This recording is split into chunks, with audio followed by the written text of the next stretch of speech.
Unveiling the truth about narcissistic family. Narcissistic parents lack a moral compass. They are insensitive, manipulative, sneaky, dishonest, liars, and highly potential murderers.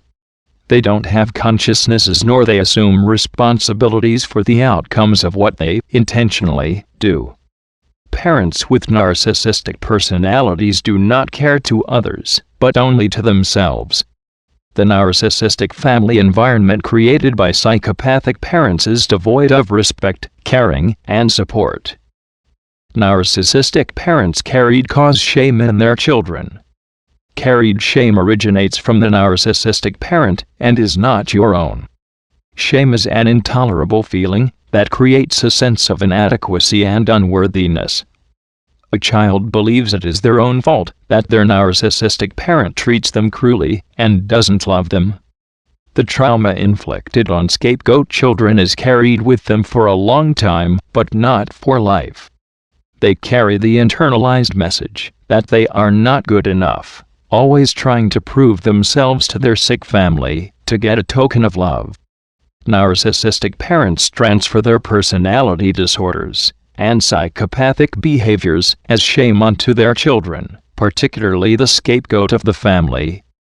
This happens because narcissists do not realize their behavior is sick and evil. After you know about this, I ask you, how more sick and evil a narcissistic family can be. Usually the scapegoat in the family is highly intuitive and prone to take on the pain and troubles of others.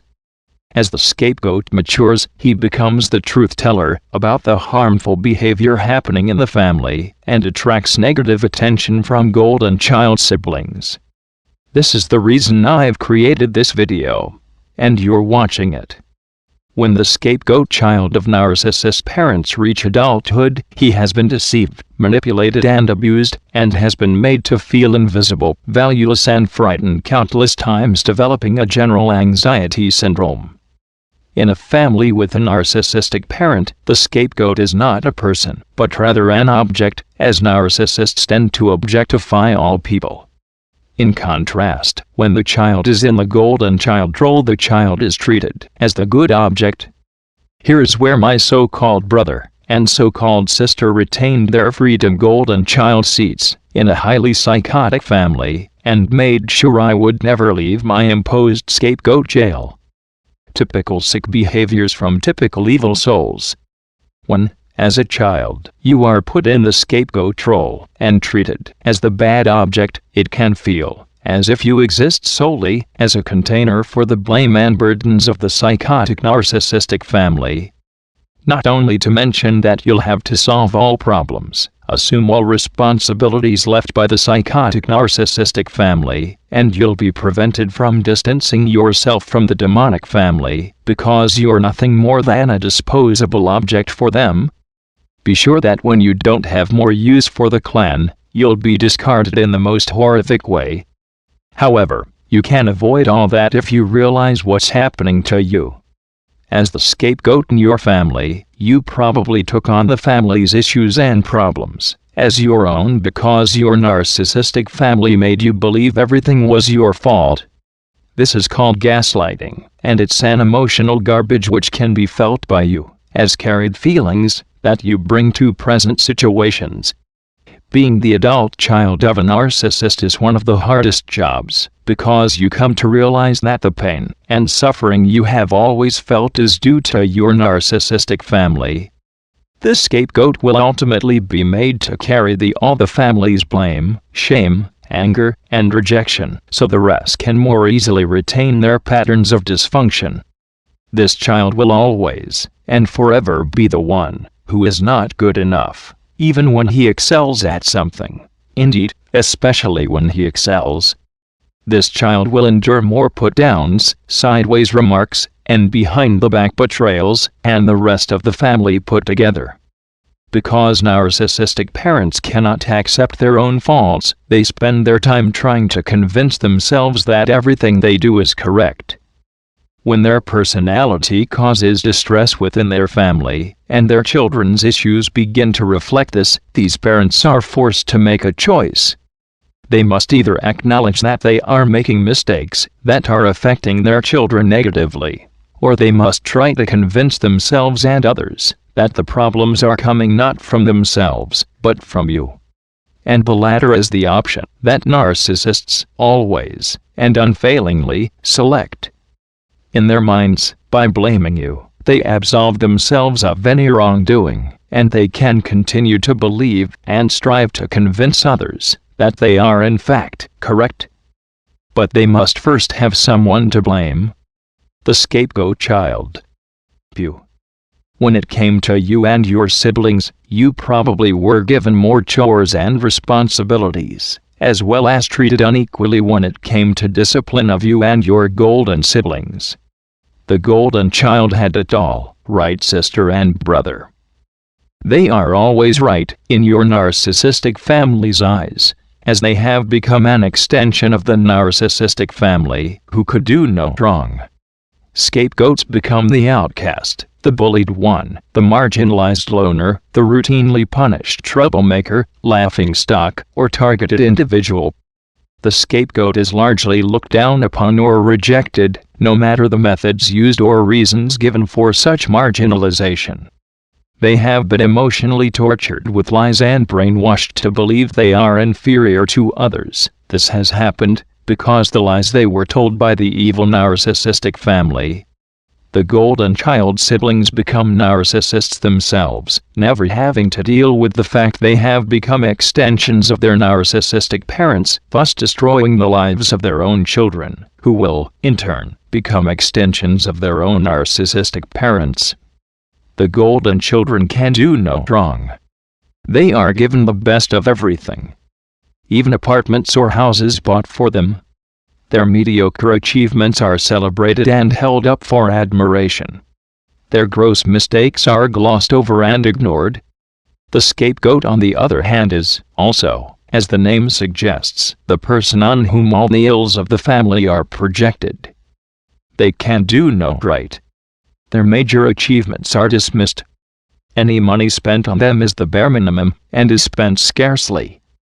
If I had to come up with one word that sums up the difference between a child designated as the scapegoat versus the child designated as the golden child, it could only be entitlement. My sister and brother were brought up with the belief they were entitled to everything, not just everything, the best of everything. While I am aware it can be carried too far, this may be the most important gift a parent can give a child, and on the other hand the most critical gift a parent can deny. The scapegoat is often what's called the identified patient. This is the one who all the ills of the family are projected onto, and who often will play out those ills. It's not surprising that if you were abused and demeaned and treated unfairly all your life, that you might have issues such as eating disorders, anxiety, anger management issues, or depression. Worse yet, you may even have attempted to kill yourself to put a stop on the pain derived from the emotional torture from narcissistic family and siblings.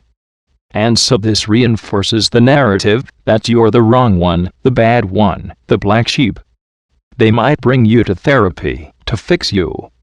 This is where my family got me poisoned with heavy opiates given by a physician who is narcissistic family's best friend. The opiates were given to me to numb my awareness of the situation, so that they could keep on further using me for their needs.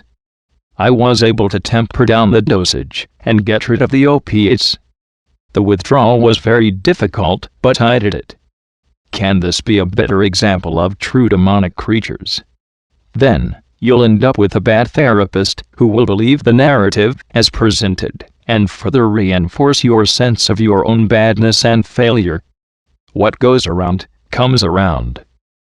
The golden children can end up very engulfed by the narcissistic family, and their life can end up being enmeshed in the narcissistic families. They will grow without proper boundaries and proper self-identity.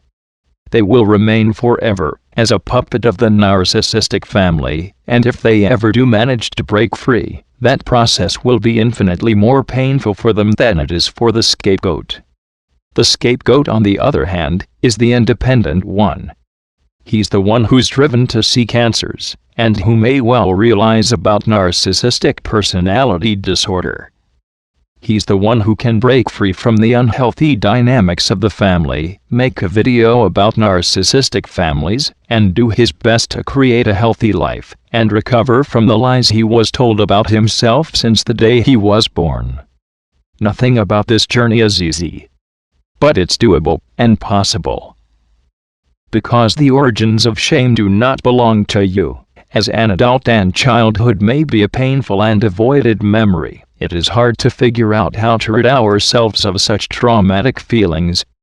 However, when you learn to overcome it by releasing the feelings of ownership of the carried feelings in order to rid the shame from yourself, you remove the shame that has nothing to do with you, carried shame, and free yourself for new experiences in your life. Please, don't spend your precious time trying to change your narcissistic family's opinion of you.